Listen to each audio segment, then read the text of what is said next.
دابا هما كانوا قبل من سيدنا عيسى. شو شحال عندهم هما اولا تحيه متبادله، بما انك حييتينا حتى حنا غادي نحيوك. وكاين واحد السؤال انا طرح ليا في الدماغ ديالي، من اش من مدينه في شبه الجزيره العربيه انت الا كنتي عربي؟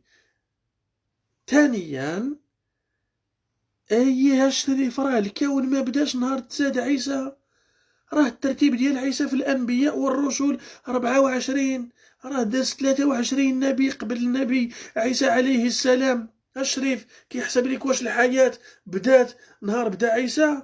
لا، راه دازو 23 نبي قبل، ودازو اقوام قبل، وما بين نبي ونبي كاينين الاف السنين.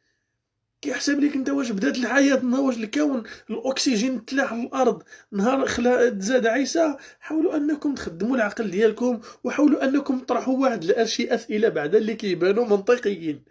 انا غادي نجاوبك، عوض ما تهز الوقت التليفون ديالك وتستغل الوقت ديالك باش انك تقرا شي كتب اللي تكتسب فيهم كيفاش بدا التقويم الامازيغي، وكيفاش السنه الامازيغيه وصلت ل 2975، وانت كدير هذاك الفيديو ديال الساركازم زعما كيفاش حتى وصلوا ل 2975. اييه كانوا قبال هذاك الشيء، غير هو التقويم الامازيغي بدا 950 سنه قبل الميلاد، فاش شيشونغ الملك الامازيغي ربح المعركه ضد رمسيس الثالث واستولى على العرش في مصر.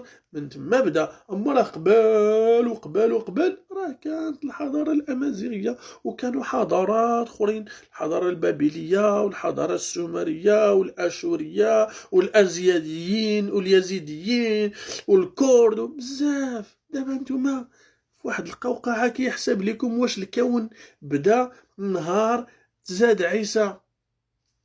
حاولوا انكم تقراو شويه. وتحياتي ليك، ما خسرتي هضره، ما قلتي عيب، ما قلنا لك عيب، ما خسرنا لك هضره، غير هو عوض ما دير فيديو غادي تمشي تقلب وغادي تلقى المعلومه. المهم ها هو الجواب.